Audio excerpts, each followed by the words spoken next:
Hello and welcome to my channel Happy Hours. In my last video, I discussed about the Great Economic Depression 1929-30, where I discussed about the reasons, solutions and about the New Deal of Roosevelt. In this video, I'm going to discuss about the rise of Japan and Meiji, where I'm going to discuss about the samurai and shogun and Commander Perry. Then I'm going to discuss about the rise of Japan, the great King Meiji, his restoration, his reforms and wars. So what are we waiting for? Let's start our discussion about the period before the Japan rise.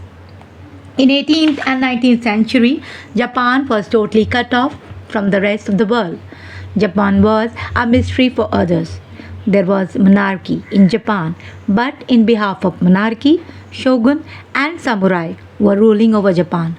They were feudal lords where shogun was the landlord and the samurai was the warlord. In the beginning of 19th century, the feudal lords passed an order in which no Japanese were permitted to go far away from coast, and even the foreigners were not welcomed. In 1853, Commander Perry of American Navy contracted the feudal lords and subsequently he got permission of trade in Japan. America got extraterritorial rights. That means if American citizen commit any crime in Japan, he will not face any trial in Japan, but in American court of law. Japanese were also facilitated in America for higher education. Many youths from Japan went to America and other Western world. They received higher education and got inspired by nationalism, capitalism and political rights. Therefore now they wanted same development in Japan. These Japanese youth wanted to see Japan as nation. They criticized shogun and samurai and they try to create atmosphere against the feudal lords. For that they glorified the king. They composed songs in favor of king. In the year 1868, the great King Meiji was restored with all powers. All the feudal lords voluntarily surrendered their rights to king. This is known as Meiji Restoration, and it was without any bloodshed and just because of the social resolution. Now I'm going to discuss about the reforms introduced by great King Meiji. The king had developed centralized system. He was able to procure massive assets from feudal lords. Therefore, industrialization of Japan had started.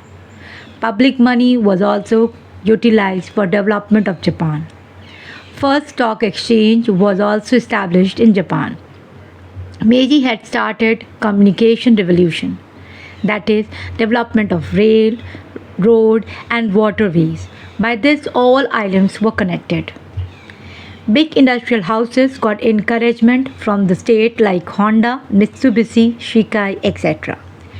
New constitution was drafted and now it was constitutional monarchy. A new parliament was inaugurated in Japan. After the industrialization of Japan, the military also received huge incentives. So the militarization of Japan had increased significantly. They also started looking for colonies. So in 1893, there was a Sino-Japan war.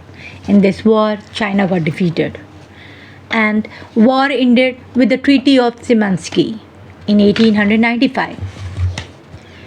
After this treaty, Korea was captured by Japan. They snatched it from China. Japan got extraterritorial right in China. In the year 1904 and 5, Japan defeated Russia in Manchuria. After these two victories in war, the military of Japan had huge development. By this, Japan had become superpower in Asia. During the First World War, most of the industries of Europe were converted into war industry. There was huge shortage of consumer goods. Japan emerged as supplier of goods in Europe.